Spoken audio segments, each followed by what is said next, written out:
Peregrina uma alma. Segunda parte.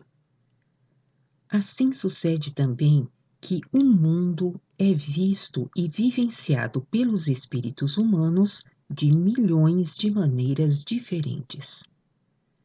Tais diferenças, porém, são somente dadas pelos seres humanos, pois a criação em si tem formas básicas muito simples, que se repetem sempre e que são formadas segundo uma lei uniforme, amadurecendo e decompondo-se a fim de ressurgirem de maneira nova, nas mesmas formas. Tudo quanto é verdadeiro é simples, porém, essa simplicidade é vivenciada pelos seres humanos por milhares de maneiras. Com tal saber, já vos aproximais um pouco mais do fenômeno pelo qual passa a alma quando está separada da matéria pesada da terra. Conforme estiver constituída em si, dessa maneira vivencia o assim chamado além, pois vivifica através de sua própria irradiação as formas que a ela tiveram de ser ligadas. Vivifica-as à sua própria maneira, as quais nisso têm de se exaurir. Que ela, a tal respeito, possa chegar ao reconhecimento, se foi certo ou errado aquilo que criou para si, isto é, que caminho percorreu, continua sendo um ato especial de graça por si. Um daqueles atos que o Criador incluiu em tudo, para que a alma que luta disponha sempre de uma âncora de salvação em todos os lugares e em todos os tempos, a fim de novamente emergir das confusões e, mediante legítima boa vontade e oportuno reconhecimento, não ter de se perder.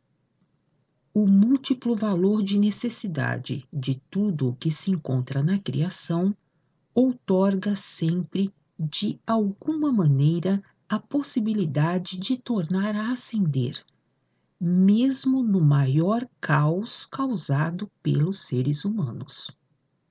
Se a alma reconhece e utiliza essas possibilidades, é assunto seu, exclusivamente. As boias de salvação estão aí. Basta que a alma as agarre com boa vontade para nela se reerguer. Com as alterações de seu íntimo, o ser humano também vê, portanto, tudo diferente, conforme já afirma a voz do povo. Não se trata, porém, de mero ditado, mas sim o ser humano enxerga então, na realidade, tudo diferente.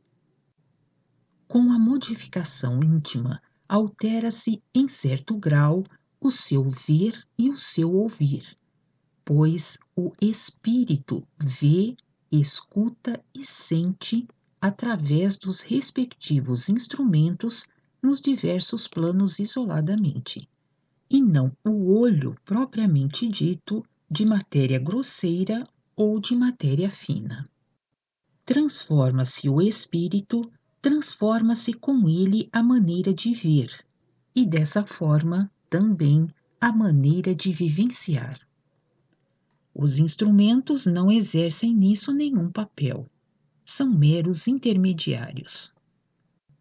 A irradiação do espírito absorve as resistências com que depara e as conduz de volta ao espírito numa espécie de reciprocidade.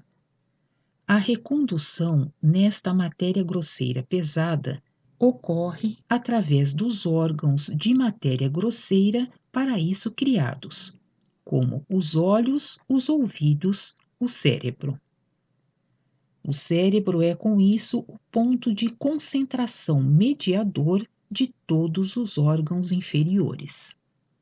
Sobre isso falaremos somente mais tarde, pormenorizadamente. Hoje procuro apenas esclarecer que a espécie das impressões do mundo exterior, portanto do ambiente, depende do respectivo espírito propriamente. Por esse motivo, a mesma forma age sempre diversamente em cada espectador, mesmo que todos sejam unânimes em relação à sua beleza. E se uma pessoa vê uma determinada forma de modo diferente de seu próximo, ao desenhar a forma vista por ela, tem de resultar para o outro uma imagem exatamente igual à própria forma. Nesse ponto, tudo tem de se juntar novamente, pois somente o modo de ver é diferente, não a forma real. Os seres humanos criaram uma denominação uniforme para cada forma, mas só a denominação é que é uniforme, e não o modo de reconhecer ou de ver. Também nisso andastes errados até agora em vossas concepções. Mas se procurardes aproximar-vos da vivência no chamado além, partindo desses pontos novos que vos foram mostrados, muita coisa tornar-se-vos-á mais clara. Muitas coisas conseguireis compreender mais facilmente quando eu prosseguir com os meus esclarecimentos, e muitos enigmas iluminar-se-ão. Naquilo que já vos foi mostrado, reside também a razão de duas ou mais pessoas de faculdades mediúnicas poderem ver, ouvir e reproduzir de forma totalmente diferente a mesma coisa, sem que se tenha o direito de censurá-las, pois veem-na segundo sua maneira e por isso sempre diferente das outras pessoas. A própria coisa aí tratada, porém, é somente de uma bem determinada espécie. E apenas quem aprendeu a contar com esses fenômenos no conhecimento das leis da vontade divina na criação, também sabe encontrar exatamente a conexão entre as diversas descrições, e com isso reconhecer o certo, como realmente é. Procurastes, porém, comprimir a criação e vós próprios em formas rígidas e fixas através do idioma com que vos fazeis compreender. Jamais conseguireis, pois a criação é móvel, bem como a vossa vida interior. Se, contudo, procurais meditar sobre isso, então pensais com as palavras fixas do vosso idioma. Raciocinai, pois como isso é absurdo. O idioma de formas fixas não chegará nunca a reproduzir direito o que é móvel. Aqui novamente vos estorva o raciocínio, que só pode agir através de bem determinadas palavras e que também só está habilitado a assimilar bem determinadas palavras. Nisso vedes como vos acorrentastes e vos escravizastes ao considerardes o raciocínio como o mais elevado para o ser humano, ao passo que ele só é útil e utilizável na pesada matéria grosseira desta terra, e também com isso somente em medida limitada e restritiva, e não em tudo. Reconhecereis pouco a pouco quão pobres, em verdade, são os seres humanos de raciocínio. Por essa razão, já apelei para vós diversas vezes, para que procureis assimilar a minha palavra de tal forma que, lendo-a, surjam quadros diante de vós, pois somente em quadros podereis compreendê-la, e não com as pobres palavras desses seres humanos terrenos, as quais sou obrigado a utilizar para vos falar.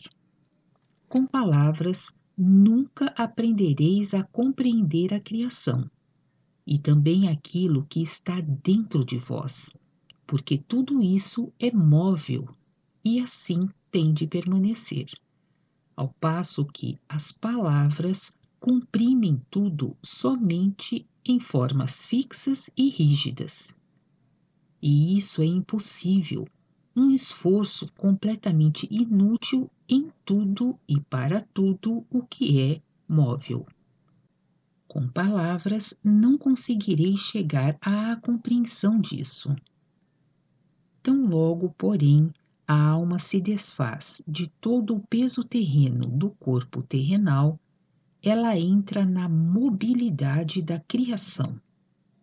É envolvida pelo ondular e fervilhar contínuo e vivencia então, de maneira mais movimentada, os seus ambientes, que mudam muitas vezes nos resgates que esperam cada alma, e para os quais ela é atraída mediante a vivificação de todos os fios que dela pendem.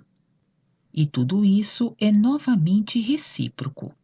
Quando a alma se retira do corpo terreno, quando dele se afasta e o abandona, portanto não o irradiando mais, suas irradiações aumentadas com essa libertação seguem numa só direção, com toda a força, para a matéria grosseira mediana, na qual os fios do destino se acham ancorados mais perto.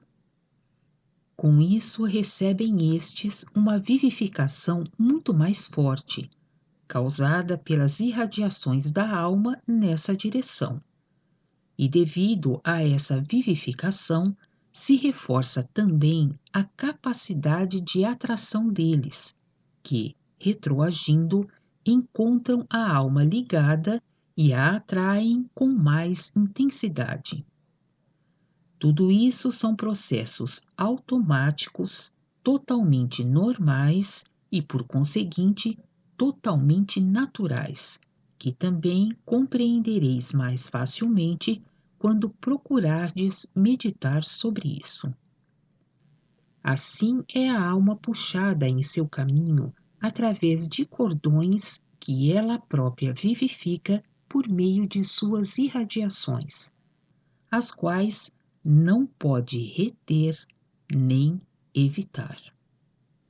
E com isso, ela vai ao encontro de sua purificação ou de sua destruição. Tudo sempre por si só. Os enteais apenas formam e constroem segundo a lei. Vivificação das formas e os resgates são criados pelas próprias almas através de suas irradiações. E correspondendo à espécie das irradiações, essas formas vivificadas de diferentes maneiras atuam então também retroativamente sobre a alma, com maior ou menor força. Também aqui vale o ditado: assim como gritardes na floresta, da mesma maneira repercutirá o eco. Nesse caso é assim: conforme as formas forem irradiadas, assim elas se vivificarão, atuando de maneira correspondente. Paira em tudo isso uma grande simplicidade de conformidade com a lei e uma justiça inquebrantável. O que nisso acabei de vos descrever vale tão somente para os espíritos humanos, pois está inserido na atuação da vontade livre. Com os enteais, por sua vez, é diferente. Deixai surgir esses processos vivificados diante de vossos olhos. Esforçai-vos nisso, pois vale a pena, e vos trará, como efeito recíproco, rica recompensa. Tornar-vos-eis com isso, por sua vez, cientes quanto a um trecho da criação. Assim foi o processo de até agora que eu vos esbocei. E eis que irrompe agora como que um raio vindo da luz. força divina cai súbita e inesperadamente nos fios do destino de todos os seres humanos terrenos, bem como de todas as almas que se encontram nas planícies da criação posterior. Devido a isso, vai agora tudo direta e inesperadamente para o remate final. Os enteais serão reforçados para que disponham de inaudito poder. Em sua atuação, se voltam contra todos os seres humanos que, mediante seus atos e comportamento, forçaram-nos até agora a formar coisas feias, obedecendo às leis da criação. Mas agora a força de Deus paira acima de toda vontade humana na criação inteira. A vontade de Deus, que só deixa formar o puro, o bom e o belo, e que aniquila tudo mais. A força de Deus também já penetrou na criação posterior, para agir aqui mesmo, e todos os enteais, apoiados por essa força suprema, pegam depressa, com alegria e orgulho, nas malhas inumeráveis do tecido de todos os fios do destino dos seres humanos, a fim de dirigi-los prazerosamente para o seu fim. Obedecendo ao mandamento da luz, eles rompem os fios ancorados apenas fracamente no espiritual, para que as almas fiquem completamente desligadas da luz quando os cordões escuros retornarem pesadamente sobre seus autores, com tudo quanto neles pende. Mas também o romper desses fios se processa de maneira bem consentânea com a lei, para o que concorre decisivamente a espécie dos seres humanos, visto que os enteais não agem de modo arbitrário. A força da luz divina cai agora como relâmpago em todos os fios. Os fios que trazem em si semelhança com a espécie que aspira pela luz e através de verdadeira e forte vontade daqueles que estão ligados a esses fios, também se tornarão bastante fortes para suportar a repentina penetração dessa inusitada força da luz. Alcançam com isso firmeza e vigor, de modo que as almas humanas aí ligadas são arrancadas em forte atração dos perigos das trevas, e com isso também do perigo de serem arrastadas conjuntamente na decomposição. Fracos fios de luz, porém, gerados apenas por uma vontade fraca, não suportam a repentina pressão colossal da força divina, mas sim são queimados e, com isso, desligados pelos enteais auxiliadores, com que os que assim estavam ligados ficam abandonados às trevas. A causa desse processo natural é a sua própria indiferença, a qual foi incapaz de gerar fios suficientemente firmes e fortes. Vedes assim que em todo e qualquer acontecimento reina sempre justiça. Por isso está prometido que os indiferentes serão cuspidos fora, conforme acontece literalmente por parte da luz. Todos os auxiliares enteais, grandes e pequenos, serão agora libertados de, em cumprimento da lei, terem de produzir formas trevosas, forçados pelo querer malévolo ou errado dos seres humanos. E das trevas que foram separadas, será retirado ao mesmo tempo tudo o que é enteal, pela força da luz, à qual eles, em jubilosa alegria, se associam estreitamente, a fim de agora formarem e conservarem aquilo que é desejado pela luz. Nisso, eles se revigoram em nova força, a fim de vibrarem no bramante acorde, juntamente com toda a criação, no meio da flutuante luz de Deus. Honra seja feita a Deus, que somente semeia o amor. Amor que também se manifesta na lei da destruição das trevas.